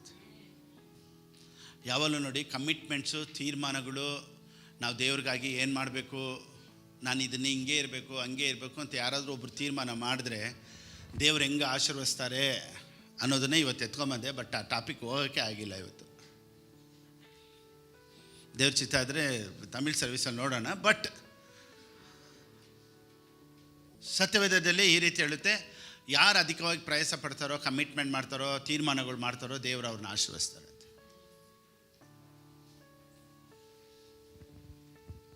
ಈಸಿ ಲೈಫ್ ಸ್ಟೈಲ್ನ ಬಿಟ್ಬಿಡಿ, work hard. Grace is not to sleep. ಸುಮ್ಮನೆ ಮಲ್ಕೊಂಡಿರೋಕ್ಕಲ್ಲ ಗ್ರೇಸ್. ಏನು ತಪ್ಪು ಮಾಡಿದ್ರು ಪರವಾಗಿಲ್ಲ, ದೇವ್ರು ಕ್ಷಮಿಸ್ತಾರೆ ಅನ್ನೋದಕ್ಕಲ್ಲ ಗ್ರೇಸು. ಎದೊಳ್ಬೇಕು, ಓಡಬೇಕು, ಸೇವೆ ಮಾಡಬೇಕು. ಪೌಲನು ಹೇಳ್ತಾನೆ ನೋಡಿ, ಎಲ್ಲರಿಗಿಂತ ನಾನು ಪ್ರಯಾಸ ಪಟ್ಟಿದ್ದೀನಿ. ಎಲ್ಲ ಪ್ರಯಾಸ ಪಟ್ಬಿಟ್ಟು ಹೇಳ್ತಾನೆ ಗೊತ್ತಾ, ಅದು ದೇವರ ಕೃಪೆ. ಏನು ಹೇಳ್ತಾನೆ? ಎಲ್ಲ ಪ್ರಯಾಸ ಪಟ್ಬಿಟ್ಟು ಏನು ಹೇಳ್ತಾನೆ? ದೇವರ ಕೃಪೆಯೇ. ನನಗೂ ಇವತ್ತು ಆ ಗ್ರೇಸ್ ನನ್ನ ಮೇಲೆ ಇನ್ನೂ ಬರಲಿ, ಇನ್ನು ಕರ್ನಾಟಕದಲ್ಲಿ ಹೆಚ್ಚಾಗಿ ದೇವರ ರಾಜ್ಯನ ಕಟ್ಟೋದಕ್ಕಾಗಿ, ಸೇವೆ ಮಾಡೋದಕ್ಕಾಗಿ ಆ ಗ್ರೇಸ್ ಬರಲಿ. ನೋಡಿ, ಒಂದು ದಿನದಲ್ಲಿ ದೇವ್ರು ನಿನ್ನನ್ನು ಕೋಟ್ಯಾಧೀಶ್ವರಾಗಿ ಮಾಡಿಬಿಡ್ಬೋದು, ಒಂದು ದಿನದಲ್ಲಿ. ಆದರೆ ಅದನ್ನು ಮೈಂಟೈನ್ ಮಾಡೋಷ್ಟು ಕೆಪಾಸಿಟಿ ಇನ್ನೂ ನಮಗೆ ಬಂದಿಲ್ಲ ಅಷ್ಟೇ. One day lakhs together will come. ದೇವ್ರ ಕೈಲಿ ಮಾಡೋಕ್ಕಾಗುತ್ತಾ ಇಲ್ವಾ? ಆಗುತ್ತಾ ಇಲ್ವಾ? ಆದರೆ ಒಂದೇ ಸತಿ ಬಂದರೆ ಅದೇ ನಮ್ಮನ್ನು ಸಾಯಿಸ್ಬಿಡುತ್ತೆ. ಅದಕ್ಕೇ ದೇವರು ಹಂಗೆ ಹಂತ ಹಂತವಾಗಿ ನೋಡಿ. ದೇವ್ರಿಗೆ ಏನು ಗೊತ್ತಾ, ನಿನಗೆ ದುಡ್ಡು ಕೊಡೋದಕ್ಕಿಂತ ನೀನೇ ದೇವರಿಗೆ ತುಂಬ important. You are very very important. ಅದಕ್ಕೆ ಸದ್ಯ ಇನ್ನೂ ಬೇಗ ಬ್ಲೆಸ್ಸಿಂಗ್ ಬಂದಿಲ್ಲ. Thank God for that. ಏನು ಪಾಸ್ಟ್ರೆ ಹಿಂಗೆ ಹೇಳ್ಬಿಟ್ರ, ನಾನೇನೇನೋ ಕನ್ಸಿಟ್ಕೊಂಬಂದೆ, ಲಾಸ್ಟ್ಗೆ ಹಿಂಗೆ ಹೇಳ್ಬಿಟ್ರ. ಕೀರ್ತನೆ 105:19 ಓದಿ. Psalms 105:19. ಅವನು ತನ್ನ ಮಾತು ನೆರವೇರುವ ತನಕ ಯೆಹೋವನ ವಾಕ್ಯದಿಂದ ಶೋಧಿತನಾದನು. ಯಾರ ಬಗ್ಗೆ ಇದು ಮಾತಾಡ್ತಾ ಇರೋದು ಗೊತ್ತಾ? ಯೋಸೆಫನ ಬಗ್ಗೆ. ಜೋಸಫ್, ಇದು ಸ್ಟೋರಿ ನಿಮ್ಮ ಮುಂದೆಯಿಂದ ಹಂಗೆ ಪ್ರೀವಿಯಸ್ ವರ್ಸಿಂದ ನೀವು ಓದ್ಕೊಂಡು ಬರ್ಬೇಕಾದ್ರೆ, ದಿಸ್ ಈಸ್ ಅಬೌಟ್ ಜೋಸಫ್. ವಾಕ್ಯ ಏನು ನಡೀತಾ ಗೊತ್ತಾ? Until the time came to fulfil his dreams the Lord tested Joseph's character. Wow, ಇದು ಯಾವ ಟ್ರಾನ್ಸ್ಲೇಷನು? NLT ಸೂಪರ್ ಆಗಿದೆ. ದೇವರು ಯೋಸೇಫನ ಕನಸನ್ನು ಫುಲ್ಫಿಲ್ ಮಾಡೋದಕ್ಕಿಂತ ಮುಂಚೆ the Lord tested Joseph's character. ನಾನೇನು ಹೇಳ್ತೀನಿ ಗೊತ್ತಾ? ಕ್ರಿಸ್ಟಿಯಾನಿಟಿಯಲ್ಲಿ ಹೋಲಿನೆಸ್ ಅಲ್ಲಪ್ಪ ಮುಖ್ಯ, character is very very important. So ಈ ಕ್ಯಾರೆಕ್ಟರ್ ಅಲ್ಲ ಏನಕ್ಕೆ ದೇವ್ರಿಗೆ ಕ್ಷಮಿಸು ಅಂತ ಹೇಳ್ತಾರೆ, ಏನಕ್ಕೆ ದೇವ್ರು ಕೊಡು ಅಂತ ಹೇಳ್ತಾರೆ, ಏನಕ್ಕೆ ಇನ್ನೊಬ್ಬರನ್ನ ಏನೇ ಮಾಡಿದ್ರು ಐ ಫರ್ಗಿವ್ ಯು ಅಂತ ಹೇಳೋದಕ್ಕಲ್ಲ, ಏನಕ್ಕೆ ನೀನು ಟ್ರೈನ್ ಮಾಡ್ತಾರೆ. ಒಂದು ಕೆನ್ನೆ ಹೊಡೆದ್ರೆ ಇನ್ನೊಂದು ಕೆನ್ನೆ ತೋರಿಸು ಅಂತ ಯಾಕೆ ಹೇಳ್ತಾರೆ? Character moulding. ಒಬ್ಬನ ಹತ್ರ ಕ್ಯಾರೆಕ್ಟರ್ ಬರೋವರೆಗೂ ಕಾಸು ಬರೋದಿಲ್ಲ. ಕಾಸು ಬಂದುಬಿಟ್ರೆ ಕ್ಯಾರೆಕ್ಟರ್ ಚೇಂಜ್ ಮಾಡಿಬಿಡ್ತೈತೆ. ಒಂದು. ಎರಡನೇದು, ಕ್ಯಾರೆಕ್ಟರ್ ಚೇಂಜ್ ಆಗದೆ ಕಾಸು ಬಂದುಬಿಟ್ರೆ ಬೇರೆಯವ್ರಿಗೂ ತೊಂದರೆ. ಅದು ಜೋಸಫ್ ಕ್ಯಾರೆಕ್ಟರ್ ಚೇಂಜ್ ಆಗಿಲ್ಲ. ಕರೆದಾಗಲ್ಲ ಬೀಳೋ ಪರಿಸ್ಥಿತಿ ಇದ್ದಿದ್ರೆ, ಹುಡುಗಿ ಪೋತಿಪರ್ ಹೆಂಡತಿ ಕರೆದುಬಿಟ್ಲಲ್ಲ, ಇವತ್ತು ಇರು ನಮ್ಮ ಯಜಮಾನ್ರು ಇಲ್ಲ ಅಂತ. ಇವನು ಒಂದು ವೇಳೆ ಓಕೆ ಗ್ರೇಸ್ ಆಫ್ ಗಾಡ್ ಅಂತ ಹೋಗ್ಬಿಟ್ಟಿದ್ರೆ ಏನಾಗಿರೋದು? ಎಲ್ಲಿ ಸೆಟ್ಲ್ ಆಗ್ತಾಯಿದ್ದ? ಅವ್ರ ಮನೇಲಿ ಸೆಟ್ಲ್ ಆಗ್ತಾಯಿದ್ದ. ಆ ಆಂಟಿ ತುಂಬ ಕಾಸು ಕೊಡ್ತಾಯಿತ್ತು. ಒಂದು ವೇಳೆ ಜೋಸಫ್ ಕ್ಯಾರೆಕ್ಟರ್ ಸರಿ ಇಲ್ಲಪ್ಪ, ಓಕೆ ನೋ ಪ್ರಾಬ್ಲಮ್, ದೇವರೇ help me, grace of god ಅಂತ ಹೋಗ್ಬಿಟ್ಟಿದ್ದಿದ್ರೆ ಏನಾಗಿರೋದು? ಎಲ್ಲೇ ಸೆಟ್ಲ್ ಆಗಿಬಿಡ್ತಾ ಇದ್ದ. ಆದರೆ ಅವನ ಕ್ಯಾರೆಕ್ಟ್ರೇ ನೋಡಿ, ಒಳ್ಳೆ ಕ್ಯಾರೆಕ್ಟರ್ ಇರೋರಿಗೆ ಶೋಧನೆಗಳು ಜಾಸ್ತಿ. ಜೋಸಫ್ ಜೈಲಲ್ಲಿ ಯೋಚನೆ ಮಾಡಿರ್ಬೋದು, ಒಂದು ವೇಳೆ ಓಕೆ ಅಂತ ಹೇಳಿದರೆ ಚೆನ್ನಾಗಿರ್ತಾ ಇದ್ದಲ್ವಾ? ಜೈಲಿಗೆ ಹಾಕ್ದಾಗ ಅವನು ಯೋಚನೆ ಮಾಡಿರ್ಬೋದು, ದೇವರು ಅಂತ ಬಂದೆ, ದೇವರು ಎಲ್ಲ ಎತ್ಕೊಂಬಂದ್ಬಿಟ್ರು, ಜೈಲಿಗೆ ಎತ್ಕೊಂಬಂದ್ಬಿಟ್ರು. ಕ್ಯಾರೆಕ್ಟರ್ ಒಳ್ಳೆ ಕ್ಯಾರೆಕ್ಟರ್ ಎಲ್ಲೇ ಎತ್ಕೊಂಡೋಯ್ತು? ಸ್ವಲ್ಪ ಅಡ್ಜಸ್ಟ್ ಮಾಡ್ಕೊಂಡಿದ್ರೆ ಎಲ್ಲಿ ಹೋಗ್ತಾ ಇದ್ದ? ಇಲ್ಲಿ ಅರಮನೆಗೆ ಹೋಗ್ತಾ ಇರಲಿಲ್ಲ, ಇಲ್ಲಿ ಹೋಗ್ತಾ ಇದ್ದ. ಎಲ್ಲಿ? ಅಯ್ಯಮ್ಮ ಚೆನ್ನಾಗಿ ನೋಡ್ಕೊಂಡಿರೋಳು. ಯೋಸೆಫನಿಗೆ ಕೆಲಸನೇ ಇಲ್ಲ, ಆರಾಮಿಗೆ ಅವ್ರ ಗಂಡನ ಪರ್ಸಿಂದ ಎತ್ತಿ ಕೊಟ್ಟಿರೋಳು. ಊಟ ಮಾಡ್ಬಾ, ಅವಳನ್ನ ಚೆನ್ನಾಗಿ ನೋಡ್ಕೊಂಡಿದ್ದೆ. ಇವನು ಸ್ವಲ್ಪ ಹಂಗೆ ಯೋಚನೆ ಮಾಡಿ ಸೆಟ್ಲ್ ಆಗಿರ್ಬೋದಾ ಇಲ್ವಾ? ಕ್ಯಾರೆಕ್ಟರು ಇನ್ನೊಂದು ಲೆವೆಲ್ಗೆ ಎತ್ಕೊಂಡು ಹೋಗುತ್ತೆ. ನಾನೇನು ಹೇಳ್ತೀನಿ ಅಂದರೆ, ನಿನ್ನ ಕ್ಯಾರೆಕ್ಟರೇ ಇನ್ನೊಂದು ಹಂತಕ್ಕೆ ಎತ್ಕೊಂಡು ಹೋಗೋದು. Oh Jesus, hallelujah, praise the Lord, hallelujah. ಯೋಸೆಫ್ ಕ್ಯಾರೆಕ್ಟ್ರಲ್ಲಿ ಕಾಂಪ್ರಮೈಸ್ ಆಗದೆ ಇರೋದ್ರಿಂದಾನೇ, ಯೋಸೆಫನ ಕ್ಯಾರೆಕ್ಟ್ರಲ್ಲಿ ಕಾಂಪ್ರಮೈಸ್ ಆಗದೆ ಇರೋದ್ರಿಂದಾನೇ he went to the throne.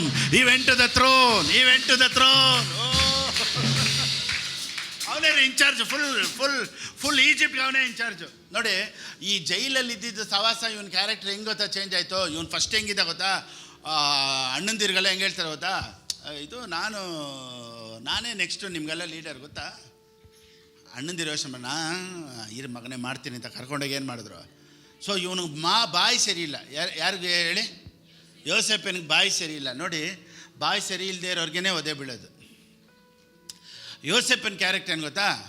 ಹೇಳ್ಕೊಂಡು ಬೋಸ್ಟ್, ಹಂಗೆ ಅಂತ ಬೋಸ್ಟ್ಫುಲ್. ಅವನ್ನ ಹೊಡೆದ್ರು, ತೊಗೊಂಡೋದ್ರು. ಓಕೆನಾ? ಇನ್ನೊಂದು ಹೇಳ್ತೀನಿ ನೋಡಿ, ಆ ಜೈಲು, ಆ ಟ್ರಿಪ್ಪು, ಅವನ್ನ ಕರ್ಕೊಂಡೋಗಿದ್ದ ಜಾಗ ಹೆಂಗಿತ್ತು ಅಂದರೆ, ಇವ್ರ ಅಣ್ಣಂದಿರೇ ಇವನ್ನ ಹೊಡೆದು ಹಳ್ಳಕ್ಕೆ ಹಾಕಿ ಇವನಿಗೆ ಇಷ್ಟು ಟಾರ್ಚರ್ ಮಾಡಿದರು. ಅವನ ಕ್ಯಾರೆಕ್ಟರ್ ಹೆಂಗೆ ಚೇಂಜ್ ಆಯ್ತು ಅಂದರೆ, ಅವ್ರ ಅಣ್ಣಂದಿರೇ ತಪ್ಪು ಮಾಡಿದರು, ಅವ್ರಿಗೆ ಹೆಲ್ಪ್ ಮಾಡೋಷ್ಟು ಅವ್ನ ಮೈಂಡ್ ಸೆಟ್ ಇತ್ತು. ಕ್ಷಮ್ಸು, ಸಾರಿ ಅಂತ ಕೇಳಿದಾಗ ಅವನೇನು ಹೇಳ್ದ ಗೊತ್ತಾ? ಸಾರಿ, ಏನನ್ನಲ್ಲ ನೀನು ಮಾಡಿದೆ ನನಗೆ, ನಿಮ್ಮ ಮನೆ ಬಾಗಿಲಲ್ಲಿ ನನ್ನ ಕಾಲಿಡಲ್ಲ. ಹಿಂಗೆಲ್ಲ ನೋಡಿ, ಇಂಥ ಕ್ಯಾರೆಕ್ಟ್ರೆಲ್ಲ ಮೇಲಕ್ಕೆ ಬರೋದು ತುಂಬ ಕಷ್ಟ. ನಿನಗೆ ವಿರುದ್ಧವಾಗಿ ತಪ್ಪು ಮಾಡಿದ್ರು ಅಂಥವ್ರನ್ನ ನೀನು ಕ್ಷಮಿಸ್ಬೇಕು ಅನ್ನೋ ಮೈಂಡ್ ಸೆಟ್ ಬಂದುಬಿಟ್ರೆ you are a king. So ಯೋಸೆಫಿನ ಜೀವಿತದಲ್ಲಿ ಅವನು ವಿರುದ್ಧವಾಗಿ ಅಣ್ಣಂದಿರು ತಪ್ಪು ಮಾಡಿದ್ರು, he was able to forgive them. ಅವನೇನಂತ ಗೊತ್ತಾ? ನೀವೋ ನನಗೆ ಕೆಟ್ಟದ್ದು ಮಾಡಿದ್ರಿ, ದೇವರು ನನಗೆ ಒಳ್ಳೇದು ಮಾಡಿದ್ರು, ಬಿಡು, ಇವತ್ತು ನಾನು ಈ ಸ್ಥಾನಕ್ಕೆ ಬರೋದಕ್ಕೆ ನೀವೇ ಕಾರಣ, ಡೋಂಟ್ ವರಿ, ನಿಮಗೆ ಎನಿಮೀಸ್ ಇಲ್ಲದೆ ನೀವು ಇಷ್ಟು ಮೇಲಕ್ಕೆ ಬರೋಕ್ಕಾಗಲ್ಲ. ನಾನೇನು ಹೇಳ್ತೀನಿ ಗೊತ್ತಾ, ನಿನ್ನನ್ನು ಯಾರು ಕಂಡಮ್ ಮಾಡ್ತಾರೋ, ಕೇವಲ ಪಡಿಸ್ತಾರೋ, ಎಲ್ಲಿ ನಿನ್ನನ್ನು ಹಿಂಸೆ ಪಡಿಸ್ತಾರೋ ಅದೆಲ್ಲ ಇರಲಿಲ್ಲ ಅಂದರೆ ನೀನು ಇಷ್ಟು ಚಾಲೆಂಜಾಗಿ ಬಾಳ್ತಾ ಇರಲಿಲ್ಲ. ಇವತ್ತು ನಿನ್ನ ಒಳಗಡೆ ಈ ಚಾಲೆಂಜಿಗೆ ಬಂದಿರೋದಕ್ಕೆ ಕಾರಣ ಏನು ಗೊತ್ತಾ? Because of your enemies.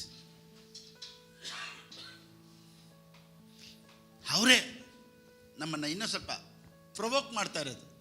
ನಾನೇನು ಹೇಳ್ತೀನಿ, every provoking will take you to the next level. ಯಾರಾದರೂ ನಿಮ್ಮ ಬಗ್ಗೆ ತಪ್ಪಾಗಿ ಮಾತಾಡ್ತಾರೆ, ಡೋಂಟ್ ವರಿ, ಅದು ಇನ್ನೊಂದು ಲೆವೆಲ್ ನಿನ್ನ ಕರ್ಕೊಂಡು ಹೋಗುತ್ತೆ. ಸೊ ಜೋಸೆಫ್ಸ್ ಕ್ಯಾರೆಕ್ಟರ್ ಹೆಂಗೆ ಚೇಂಜ್ ಆಯಿತು ಗೊತ್ತಾ? ಅವ್ರು ಏನೇ ಮಾಡಿದ್ರು ಅವನ್ನ ಕ್ಷಮಿಸೋ ಕ್ಯಾರೆಕ್ಟರ್ ಅವನ ಹತ್ರ ಇತ್ತು. ಅವ್ನಿಗೆ ಎಷ್ಟು ಆಫರ್ ಸಿಕ್ತು ತಪ್ಪು ಮಾಡೋಕ್ಕೆ, ಬಟ್ ಬೇಡಪ್ಪ, ಗಾಡ್ಸ್ ಇಸ್ ನೋಡಿ, ಅವನ ಕ್ಯಾರೆಕ್ಟ್ರೇ ಅವನ ಮೇಲೆಗೆ ತೊಗೊಂಡೋಯ್ತು. ಅದಕ್ಕೆ ಹಿಸ್ಟ್ರಿ ಈ ರೀತಿ ಹೇಳುತ್ತೆ, ಡೇವಿಡ್ಸ್ ಹಿಸ್ಟ್ರಿ ಈ ರೀತಿ ಹೇಳುತ್ತೆ, ದಾವೀದನನ್ನು ಅನಾಯಿಂಟ್ ಮಾಡಿದ ಮೇಲೂ ಸೌಲನ ಅವನ ಹಿಂದೆ ಎಷ್ಟು ಕಷ್ಟ ಕೊಟ್ಟಿದ್ದಾನೆ ಅಂದರೆ 16 years Saul was running behind David. ಎಷ್ಟು ವರ್ಷ ಅಂತೆ? 16 ವರ್ಷ ದಾವೀದನ ಓಡ್ತಾನೇ ಇದ್ನಂತೆ ಎಸ್ಕೇಪ್ ಆಗಿ. ನಾನೇನು ಹೇಳ್ತಿದ್ದೆ, ಕಿಂಗ್ ಅಂತ ಅನಾಯಿಂಟ್ ಮಾಡಿದ್ಮೇಲೆ ನೆಕ್ಸ್ಟ್ ಡೇ ಹೋಗ್ಬಿಟ್ಟು ಚೇರಲ್ಲಿ ಕುಂತ್ಕೊಂಬೋಗಿತ್ತಾನೆ. ಅನಾಯಿಂಟಿಂಗ್ ಇತ್ತು, ಸೀಟ್ ಮೇಲೆ ಹೋಗಿಲ್ಲ. ಯಾಕೆ ಗೊತ್ತಾ? ಆ ಸೀಟ್ಗೆ ಹೋಗೋಕ್ಕಿಂತ ಮುಂಚೆ ಗಾಡ್ ವಾಸ್ ಮೋಲ್ಡಿಂಗ್ ಡೇವಿಡ್. ಸೌಲನ್ನು ನೋಡಿ, ಕತ್ತಿ ತೊಗೊಂಡು ಹೊಡಿಯೋಕ್ಕೆ ಒಂದು ಚಾನ್ಸ್ ಆಪರ್ಚುನಿಟಿ ಸಿಕ್ತು ಡೇವಿಡ್ಗೆ. ಆದರೆ ಹಿಂದೆ ಬಟ್ಟೆ ಕಟ್ ಮಾಡಿಬಿಟ್ಟು ಹೇಳ್ತಾನೆ, ಅಭಿಷೇಕ ಮಾಡಿದಂಥ ಸೌಲನೇ, ರಾಜನೇ, ನೋಡು ನಾನು ನಿನ್ನ ಮೇಲೆ ಕೈ ಇಟ್ಟಿಲ್ಲ, ನೋಡಿ ನಿನ್ನ ಬಟ್ಟೆ ನನ್ನ ಕೈಯಲ್ಲಿ ಐತೆ, ಇವತ್ತು ಬೇಕಾದ್ರೆ ನಾನು ನಿನ್ನ ತಲೆನ ಕೈಯಲ್ಲಿ ಇಟ್ಕೊಂಡಿರ್ಬೋದಾಯಿತು, ಬಟ್ ಅನಾಯಿಂಟಿಂಗ್ಗೆ ಬೆಲೆ ಕೊಟ್ಟ. ಇವನಿಗೆ ತಪ್ಪು ಮಾಡಿದವ್ರನ್ನ ಅವ್ನಿಗೆ ಕ್ಷಮಿಸಕ್ಕೆ ಬಂದ. ನೋಡಿ, ಇದೆಲ್ಲ ಥ್ರೋನ್ಗೆ ಹೋಗೋಕ್ಕಿಂತ ಮುಂಚೆ, ಇವನು ಕಿಂಗ್ ಆಗೋಕ್ಕಿಂತ ಮುಂಚೆ god was testing is character. ನಾನೇನು ಹೇಳ್ತೀನಿ ಅಂದರೆ, ಒಂದು ದೊಡ್ಡ ಆಶೀರ್ವಾದ ಬರೋಕ್ಕಿಂತ ಮುಂಚೆ ಫಸ್ಟು ದೇವ್ರು ನಿನ್ನ ಕ್ಯಾರೆಕ್ಟರ್ನ ಚೇಂಜ್ ಮಾಡ್ತಾ ಇರ್ತಾರೆ. ನಾನೇನು ಹೇಳ್ತೀನಿ ಗೊತ್ತಾ, ಕ್ಯಾರೆಕ್ಟರಲ್ಲಿ ಚೇಂಜ್ ಆಗದೇ ಇರೋರು ಬ್ಲೆಸ್ಸಿಂಗ್ ಬಗ್ಗೆ ಕನಸು ಕಾಣಬಾರ್ದು. ಕೇಳಕ್ಕೆ ಸ್ವಲ್ಪ ಹಾರ್ಡಾಗಿದ್ರು, ಫ್ಯಾಕ್ಟ್. ನಾನು ನೋಡಿ ಹೇಳ್ತೀನಿ, ಈ ಪ್ರೈಡ್ ಆಗಿರ್ತಾರೆ ನೋಡ, ಪ್ರೈಡು, ಅವ್ರ ಹತ್ರ ಮಾತಾಡಲ್ಲ, ಇವ್ರ ಹತ್ರ ಮಾತಾಡಲ್ಲ, ಅನ್ನೋದು ಅನ್ನೋದು, ಇಂಥವ್ರಿಗೆಲ್ಲ ಕಾಸು ಬರೋಲ್ಲ. ಯಾವತ್ತಾ ಬಂದುಬಿಟ್ರೆ that becomes harmful for them. ಭಾಷೆ ನಾನು ಎಲ್ಲದರಲ್ಲೂ ಕ್ಯಾರೆಕ್ಟರ್ ವಯಸ್ಸಲ್ಲಿ ನಾನು ದೇವ್ರನ್ನ ನೋಡ್ಕೊಳ್ತಾರೆ ಅಂತ ನಂಬ್ಕೊಂಡೇ ಬಂದಿದ್ದೀನಿ. ನಿನ್ನ ಪರಿಸ್ಥಿತಿ ಚೇಂಜ್ ಆಗೇ ಆಗುತ್ತೆ. ಕ್ಷಮಿಸೋಣ, ಬಿಟ್ಕೊಡೋಣ, ಶತ್ರುಗಳಿಗಾಗಿ ಪ್ರೇಯರ್ ಮಾಡೋಣ, ಕ್ಯಾರೆಕ್ಟರ್ ಚೇಂಜ್ ಆಗಲಿ. ಓ ಮೈ ಗಾಡ್, ಇದೊಂದು ವಾಕ್ಯ ಸಾಕು ಇವತ್ತಿಗೆ. The Lord tested Joseph's character. ನೋಡಿ, ನಾನೇನು ಹೇಳ್ತೀನಿ ಗೊತ್ತಾ, ಈ ಆಫರಿಂಗು, ಟೈತು, ಇದನ್ನೆಲ್ಲ ದೇವ್ರು ಯಾಕೆ ಬೈಬಲಲ್ಲಿ ಇಟ್ಟಿರೋ? ಫಸ್ಟ್ ಒಂದು 10% ಸ್ಟಾರ್ಟ್ ಮಾಡುವಂತ. ನೀನು you should give like a king mentality. ಕೆಲವೊಂದು ಟೈಮ್ ಕೊಡೋದಕ್ಕೆ ತುಂಬ ಕಷ್ಟ ಆಗುತ್ತೆ. ಈ ತಿಂಗಳು ಎಷ್ಟು ಕಷ್ಟ ಇದೆ ದೇವ್ರಿಗೆ ಗೊತ್ತಿಲ್ವಾ? ದೇವ್ರಿಗೆ ಅಡ್ಜಸ್ಟ್ ಮಾಡ್ಕೊಳ್ಳಲ್ವಾ? ನಮ್ಮ ಪ್ರಾಬ್ಲಮ್ ದೇವ್ರಿಗೆ ಗೊತ್ತಿಲ್ವಾ? ಒಂದೊಂದು ಸತಿ ಟೈತ್ ಕೊಡ್ಬೇಕಂದ್ರೂ ದೇರ್ ಈಸ್ ಎ ಫೈಟ್. ಎಷ್ಟು ಜನ ಹೌದು ಅಂತೀರಾ? ಒಂದು 50,000 ಬಂತು ಅಂತ ಇಟ್ಕೊಳ್ಳಿ, ಅದರಲ್ಲಿ 5,000 ಎತ್ತಿಡೋದಕ್ಕೆ ಎಷ್ಟು ಕಷ್ಟ ಆಗುತ್ತೆ ಗೊತ್ತಾ? We know that pain. Pastor ನಿಮ್ಗೇನು ಗೊತ್ತು ಅಂತೀರಾ? ಹೈಯೆಸ್ಟ್ ಗಿವರ್ಸ್ ನಮ್ಮ ಚರ್ಚಲ್ಲಿ ಇರಬೇಕು. ಎಷ್ಟು ಜನ ಆಮೇನ್ ಅಂತೀರಾ? ಆಮೇನ್. ಹೈಯೆಸ್ಟ್ ಗಿವರ್ ಎಷ್ಟು ಜನ? ಆಮೇನ್. ಎಲ್ಲರೂ ಹೇಳಿ, ನಾನೇ ಹೈಯೆಸ್ಟ್ ಗಿವರ್. ಸರಿ, ಓಕೆ. ನಿಮ್ಗೊಂದು ವಿಷಯ ಗೊತ್ತಾ? ನಮ್ಮ ಚರ್ಚಲ್ಲಿ ಯಾರು ಹೈಯೆಸ್ಟ್ ಗಿವರ್ ಇರ್ಬೋದು? ಯಾರು ಇರ್ಬೋದು ಅಂತೀರಾ ಹೈಯೆಸ್ಟ್ ಗಿವರ್? ಸ್ವಲ್ಪ ಹಿಂದೆ ಮುಂದೆ ಎಲ್ಲ ತಿರುಗಿ ನೋಡಿ, ಯಾರು ಹೈಯೆಸ್ಟ್ ಗಿವರ್ ಅಂತ. ನಾನೇ ಹೇಳ್ಬಿಡಲ ಹೈಯೆಸ್ಟ್ ಗಿವರ್ ಯಾರು ಅಂತ? Pastor Philip Babu.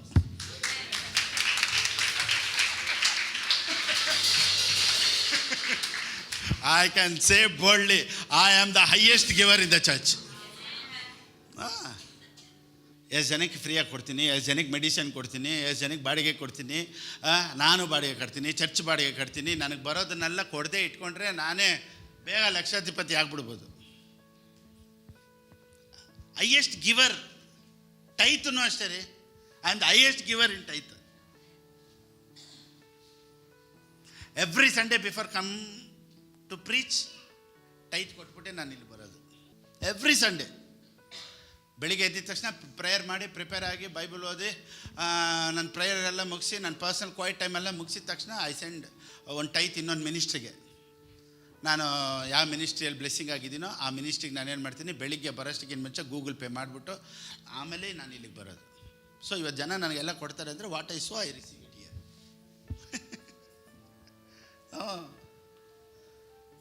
So I can boldly say, ನನಗೆ ನೋಡಿ ಯಾರ್ಯಾರು ಎಷ್ಟೆಷ್ಟು ಕೊಡ್ತಾರೆ ಅಂತಲೂ ಗೊತ್ತು, ನಾನು ಎಷ್ಟು ಕೊಡ್ತಾ ಇದ್ದೀನಿ ಅಂತಲೂ ನನಗೆ ಗೊತ್ತು. ಸೊ ನಾನೇ ಹೇಳ್ಬೋದು ಹೈಯೆಸ್ಟ್ ಗಿವರ್ ನಾನೇ. ಫಸ್ಟ್ ನಮಗೇನಾದರೂ ಮಾಡಿ ಹೆಲ್ಪು, ನೀವು ತೊಗೊಳ್ಳೋ ಜಾಗದಲ್ಲೇ ಇರಬಾರ್ದು. ಓ ಮೈ ಗಾಡ್, ನಮ್ಮ ಚರ್ಚಲ್ಲಿ ಯಾರಿಗೂ ನಾನು ಹೆಲ್ಪ್ ಮಾಡೋ ಥರ ಇರಬಾರ್ದು. ಚರ್ಚವರು ನನಗೆ ಕೊಡೋ ಥರ ನಮ್ಮ ಚರ್ಚ್ ಜನನ ಆಶೀರ್ವಾದವಾಗಿರಬೇಕು.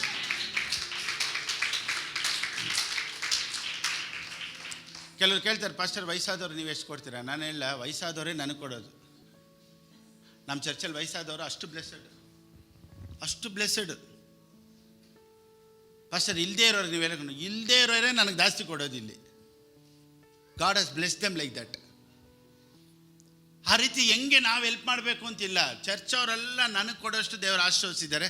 ಇನ್ನೂ ದಿನಗಳು ಬರುತ್ತೆ ನಮ್ಮ ಚರ್ಚ್ ಅವ್ರು ಲಕ್ಷಾನುಗಟ್ಟಲೆ ದೇವ್ರ ರಾಜ್ಯಕ್ಕಾಗಿ ಕೊಡೋಷ್ಟು ದೇವರು ಆಶೀರ್ವದಿಸ್ತಾರೆ. ಓಕೆ ಸರಿ, ಓಕೆ. ನಾನು ಇದನ್ನೆಲ್ಲ ಯಾಕಂತ ಹೇಳ್ತೀನಿ, ಒಂದು ಚಿಕ್ಕ ಸ್ಮಾಲ್ ಆಫರಿಂಗ್ ಟೈತ್ 10%, 15%, 20% ಚರ್ಚ್ ಬಾಡಿಗೆ ಕಟ್ಟಬೇಕು, ಚರ್ಚ್ ರೆಂಟ್ ಕಟ್ಟಬೇಕು, ಆಮೇಲೆ ಚರ್ಚ್ಗೆ ಏನಾದರೂ ಮಾಡಬೇಕು ಅನ್ನೋದನ್ನು ಒಂದೊಂದೇ ದೇವ್ರು ನಿನ್ನ ಕೈಯಲ್ಲಿ ಆಗಿಲ್ಲ ಅಂದರೂ ಯಾಕೆ ಗೊತ್ತಾ ನಿನಗೆ ಎಕ್ಸ್ಟೆಂಡ್ ಮಾಡಿಸ್ತಾರೆ ಟು ಚೇಂಜ್ ಯುವರ್ ಕ್ಯಾರೆಕ್ಟರ್.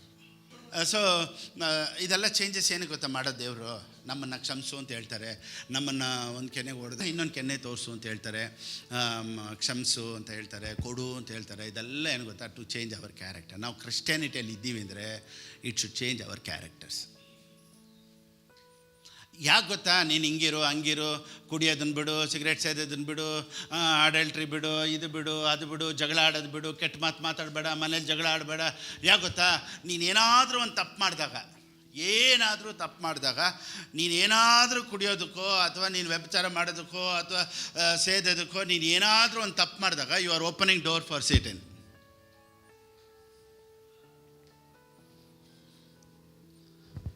ಜನ ಏನು ತಿಳ್ಕೊಳ್ತಾರೆ? ಸೈತಾನನ ಬಂದೇ ಕುಡಿಸ್ತಾನೆ ಅಂತ. ನಾನೇನು ಹೇಳ್ತೀನಿ ಗೊತ್ತಾ? ಕುಡಿಯೋದ್ರಿಂದನೇ ಅವನು ಬರೋದು.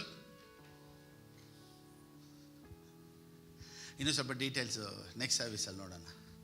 ಸೊ ಇವತ್ತು ಕೇಳಿದಂಥ ಈ ಸಂದೇಶ ನಿಮ್ಮ ಲೈಫಲ್ಲಿ ಇವತ್ತು ಬಿಡುಗಡೆ ತರುತ್ತೆ ಅನ್ನೋದರಲ್ಲಿ ಯಾವ ವಿಧವಾದ ವ್ಯತ್ಯಾಸ ಇಲ್ಲ. ದೇವರು ನಿಮ್ಮನ್ನು ಆಶೀರ್ವದಿಸ್ತಾರೆ ಅನ್ನೋದರಲ್ಲಿ ಯಾವ ವಿಧವಾದಂಥ ಸಂದೇಹ ಇಲ್ಲ. God bless you. ಒಂದು ವೇಳೆ ಆನ್ಲೈನಲ್ಲಿ ನೋಡ್ತಾ ಇರೋರು, ದೇವ್ರ ರಾಜ್ಯಕ್ಕಾಗಿ ಕೊಡಬೇಕು ಅನ್ನೋರು ಹೇಗೆ ಕೊಡಬೇಕು ಅನ್ನೋದು ಸ್ಕ್ರೀನಲ್ಲಿದೆ. ಆ ರೀತಿ ನೀವು ಕೊಡ್ಬೋದು. ದೇವ್ರು ನಿಮ್ಮನ್ನು ಆಶೀರ್ವದಿಸಲಿ. ಆಮೆನ್.